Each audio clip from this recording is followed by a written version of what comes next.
Rachel. Good morning, everybody. Fish and chips or shellfish? Seafood is not all the same. I've discovered this since moving to the sea. So, fish and chips. Bish, bash, bosh. You open the box, you get straight into it.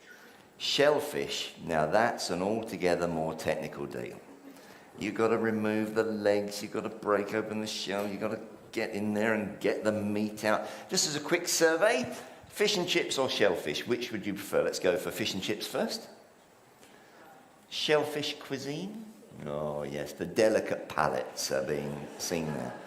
Now there are some passages in the Bible that frankly are much more like fish and chips. You just kind of open it up, bish bash bosh, you get the nutrients right away. You know, the gospel stories, the stories of the Old Testament, David and Goliath, all those kind of things.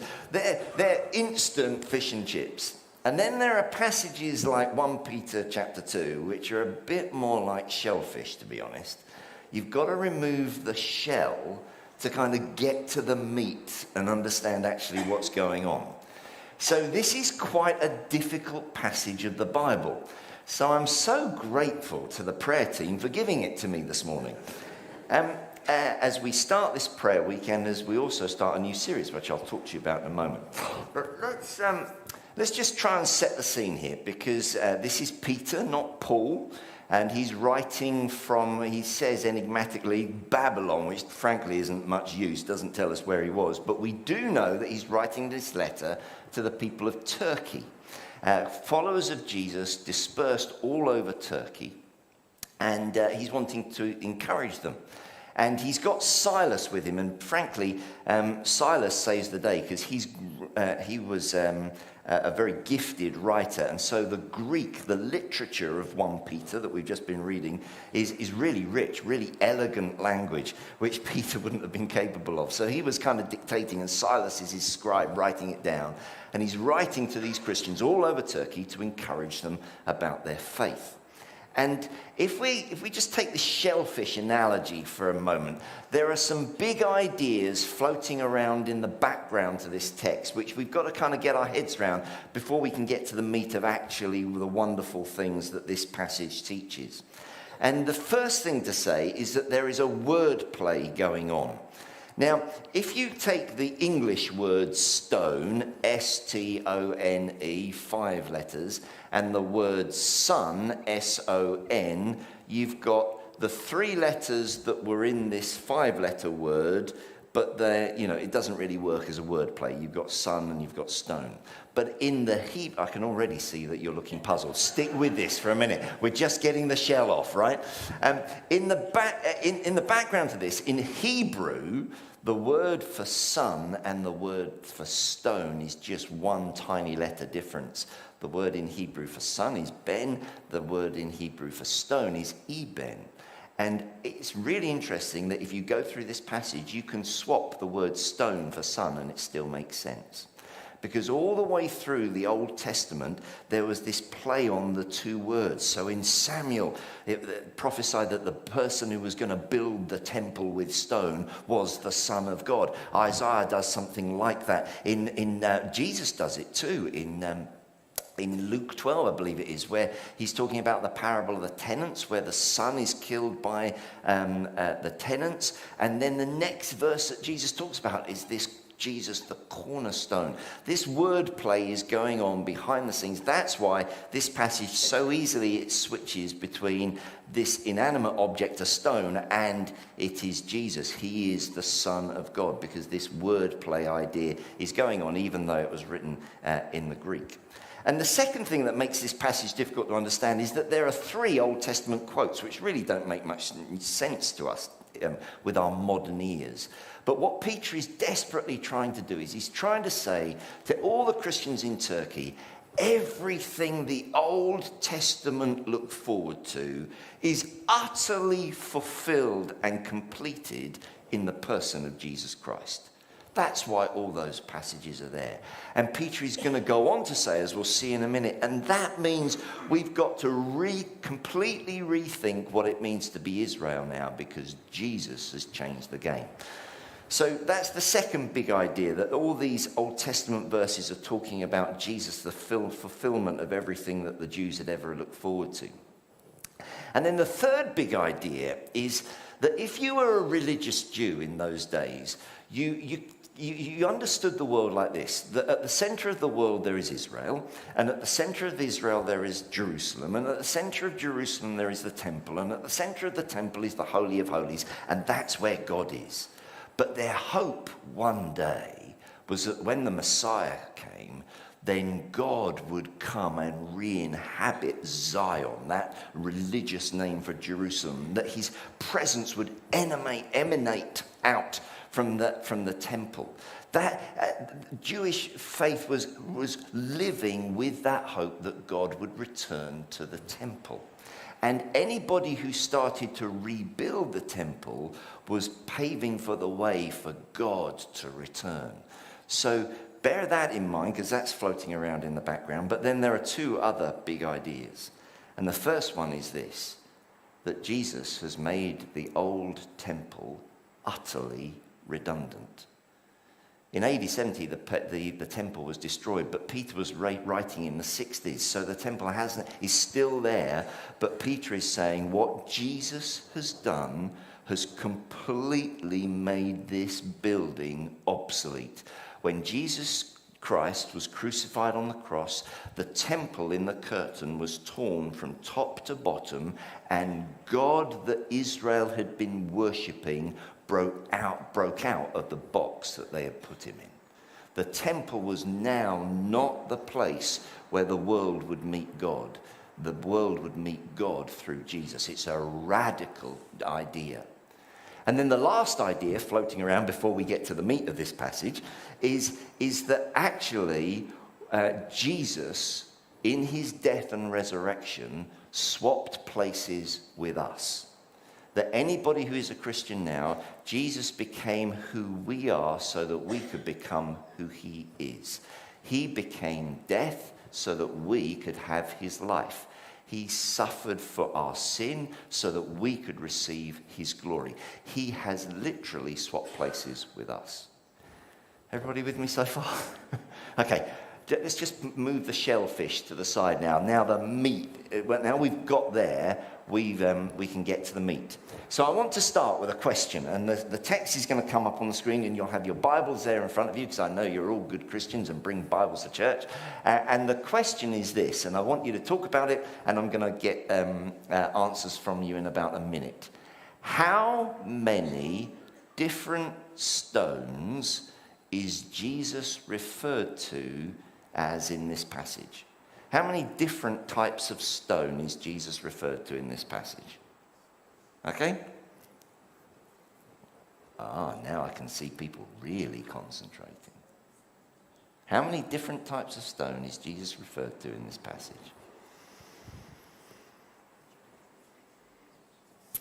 Some people have resorted already to using their fingers.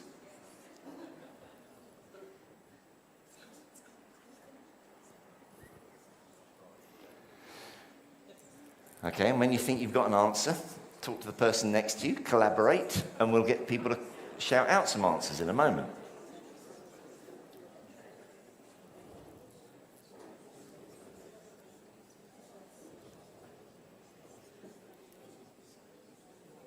How many different stones? Oh, some people are going to two hands now.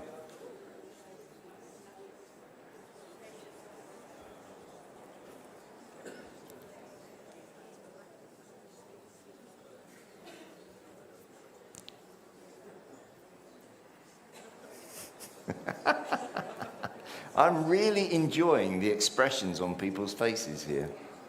This is great.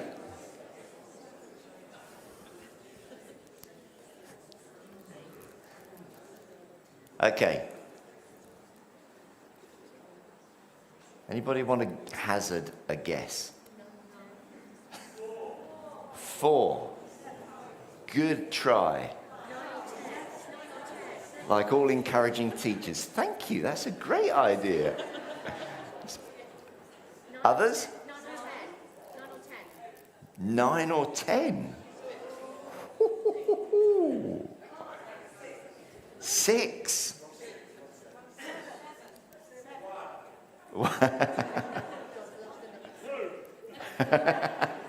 Okay, let's go through it. Because each of the descriptions of the stones here, actually, because Jesus has swapped places with us, not only describes a characteristic of who Christ is, but also describes something we inherit in this amazing gospel of Christianity that we are the recipients of. So let's see how this works. The first stone that Jesus is described as is a chosen stone. Look at verse 4 and look at verse 6. God the Father is described as the architect of this great plan for a completely new design for a temple and how people will from now on meet God. And it's all God the Father's idea, and he chose his Son for the task. Verse 4 and 6, Jesus is the chosen stone. And because in this marvelous Christian story we swap places with Jesus, Jesus takes upon himself the fate we deserved so we can inherit the glory only he deserves. Jesus isn't the only one in this passage who is chosen. Look at verse 9. Because God's chosen Son was successful in his mission, those who put their trust in Jesus are chosen too. We are chosen people. We inherit our chosenness from Jesus. Every single one of us who puts our trust in Christ this morning, we think we chose him, but actually before the beginning of time, he chose us. Wow. I remember talking to, when I was a youth worker, talking to a young man who had been adopted. And he told me how when he had been at junior school, he'd told some of his friends that he was adopted. And how they teased him mercilessly after that. Your parents got rid of you. You know, they were just really horrible to him. And so my friend went back to his adopted mum in tears and told her this story. And she just looked at him and she said, "What I'm going to say next to you is very, very important. Are you listening?" He said, "Yes." She said, "Their parents got lumped with their kids, but I chose you." And he went back to school the next day with his shoulders back. He said it was absolutely transformative. It made all the difference to his confidence in that situation. Your parents got lumped with you, but my mum chose me. Before the beginning of time, if you put your trust in Jesus, because he was chosen by the Father and he swapped places with us, that means you and I were chosen by God. Wow. The second stone that Jesus is described at in verses 4 and 6 and verse 7, it's mentioned 3 times, is that Jesus is a precious stone. At Jesus' baptism, the words came from heaven, "This is my Son whom I love, with him I am well pleased." Jesus was precious to God. He loved his Son. But now, because of all that God accomplished in Jesus through the cross, those who put their trust in Jesus are also precious too. So look at the way in verse 9, the church is described as a people belonging to God, his treasured possession. In Jesus, we're not only chosen, but we're treasured, that we're loved more than any of us have the vocabulary to communicate, because Jesus swapped places with us. When God sees us, he sees his Son when our lives are given over to Jesus. What a remarkable thing. I don't know about you, but I look in the mirror at the moment and I think, flipping heck, when did I get old? When did that happen? And you kind of, I look at myself and think, hey, I'm looking more and more like my dad. That's not, that's not the way I was planning to go. But anyway, but when God looks at us, he sees his son.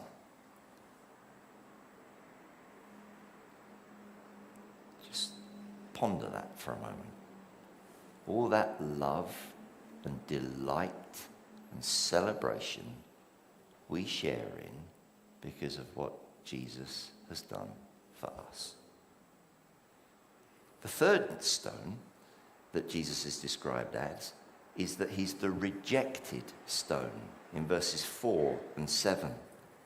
That first Easter, the people chose Barabbas over Jesus. They rejected Jesus. They killed him for speaking the truth in love. Jesus was the stone the original builders of the temple completely rejected. But again, Jesus swapped places with us so that we could become who he rightfully is. And what verse 10 makes clear is that Jesus was excluded so that we can be included.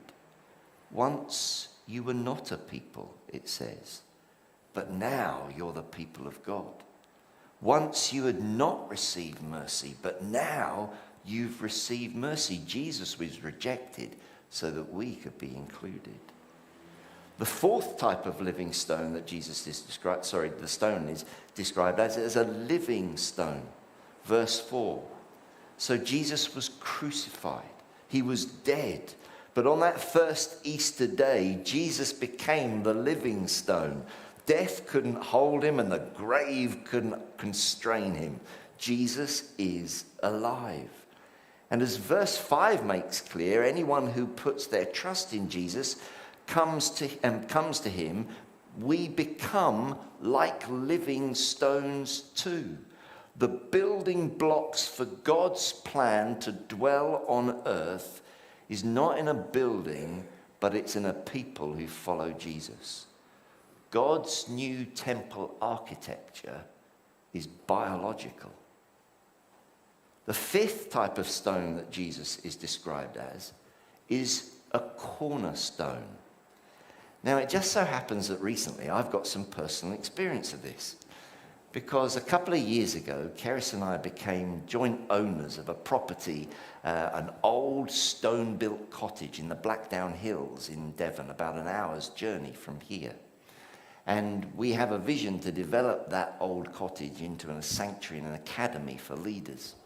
But it needs an awful lot of work because it's completely off-grid. Well, apart from electricity, there's water in a well, but that's not very healthy. There's asbestos in the roof, and there's all sorts of things. But the walls are probably between 150 and 200 years old, and they're about this thick.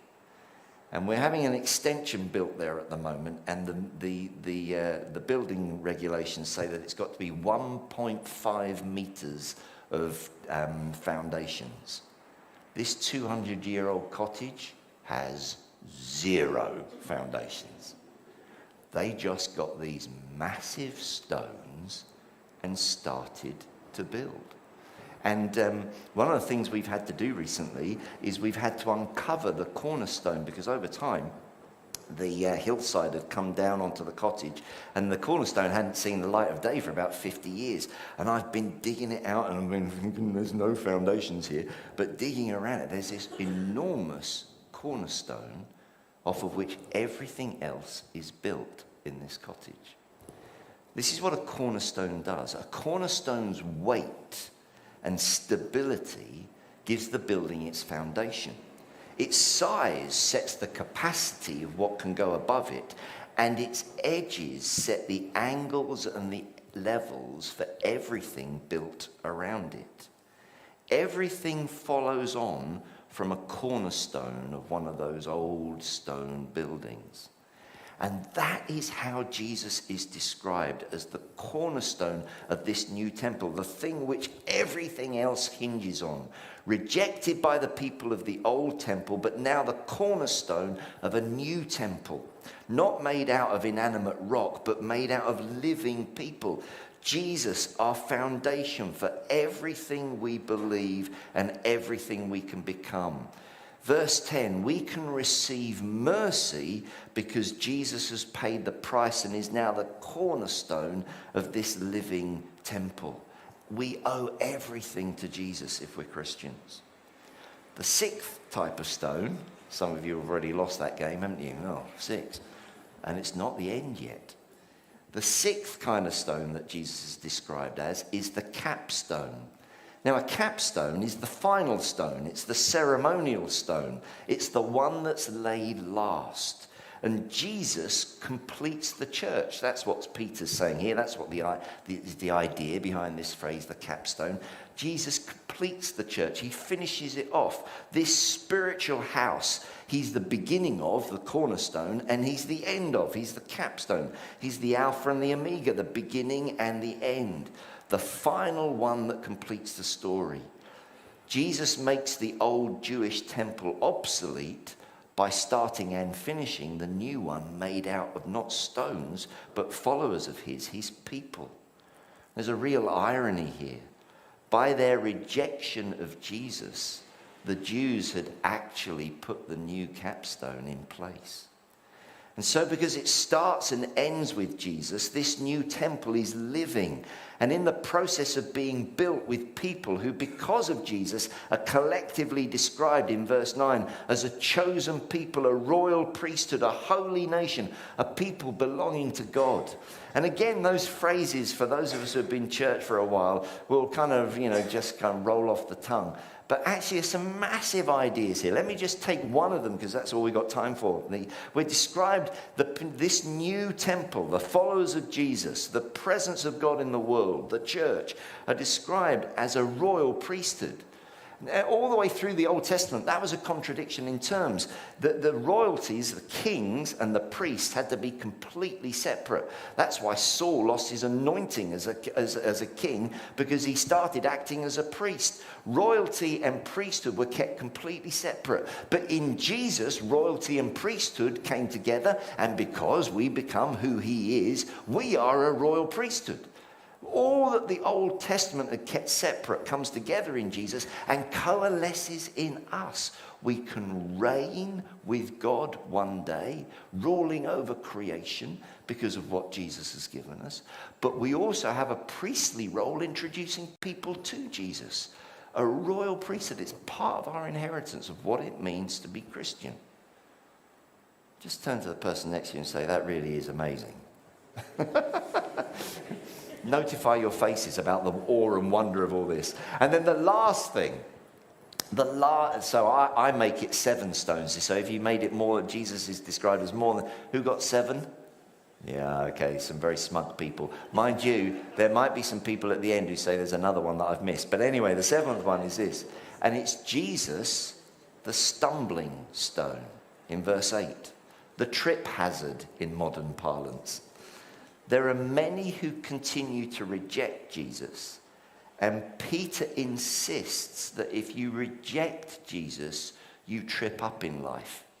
Because the destiny of all human beings was we were made in the image of God to live in relationship with God and to steward God's creation with him, in partnership with him. If we reject that calling, if we reject that destiny, we trip up as human beings. So Jesus is this stumbling block. He's the cornerstone and the capstone of a new temple for those who put their trust in him, but he's a stumbling block to all those who reject him because we miss out on the destiny of why God made us. I told you there was some meat in this passage, didn't I? 7 profound truths about who Jesus is that actually we share in because of the incredible nature of this gospel, this inheritance that we have in Christ. So let's just step back and summarize for a moment, because I've just seen the time. No, we'll stop. I won't summarize. We'll go straight to a couple of points of application. The first thing to say is this. Everything in Christianity hinges on this one question. Do you know Jesus? I don't mean, do you know the Bible stories about him? I don't mean, do you come to church and sing about him? I mean, do you really know Jesus? Do you talk to him? Do you sense his presence? This was never ever meant to be an exchange of information. Jesus wants to know us, to know that he loves us, and he wants us to experience his presence in our lives. Do you really know him? Because if we're not in that place yet, we're not the living stones this passage describes. It all hinges on Jesus. And I've been in ministry long enough to work with people and serve with people and do church with people who sang all the right things, had all the right theology, who knew their Bibles, who volunteered in various church projects. But over time I became aware of the fact they didn't know Jesus. Do you know this Jesus? Is there a hunger in your life to know more of this Jesus? Because actually, if there isn't, we probably haven't started to experience him. There is always more of this Jesus to know. That's why this series is called More. We're going to be unpacking what that looks like over these coming weeks. Doesn't matter if you've been following Jesus for 2 minutes or 30 years, there is always more of Jesus to you to know. Do you know him? The second thing is that the church is never the building, it's always the people. We come on Tuesday night to hear about how we're thinking that as living stones we need to reflect God's purposes for Torquay, both in refreshing the familiar at UV, but also birthing the new, doing some fresh things, because we're living stones. God delights in doing the same things but differently in every generation. What's that going to look like for us? Because the church isn't an institution or a building, it's a movement of people, and we're living stones, refreshing the familiar and birthing the new. We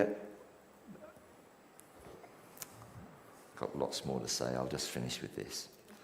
The last thing as we start the prayer week is that in this passage it makes it really clear that we grow by coming to him.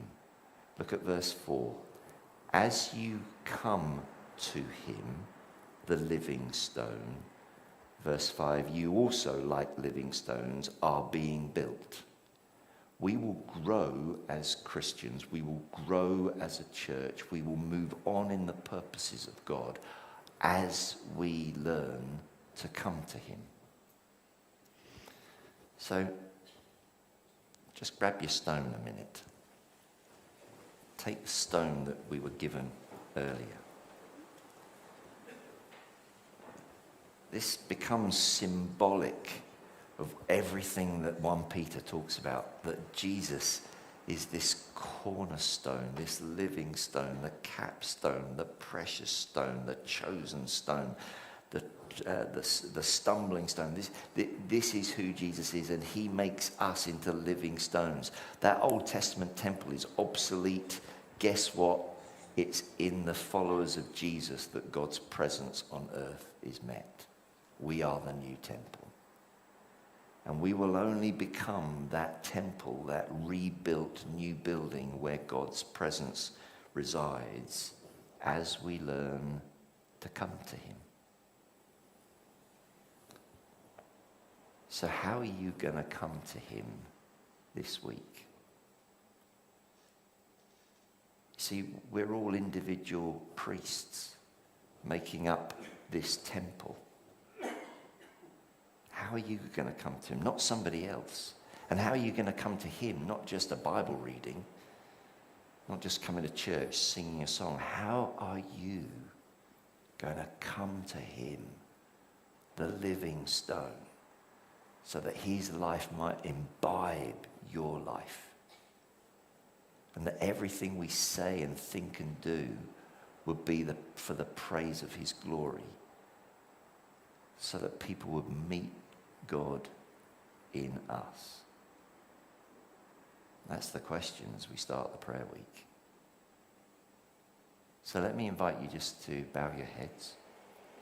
Let me invite you to just hold that stone in your hand like this and think about, how am I going to come to Jesus this week so that his life might fill my life, so that the world might be changed?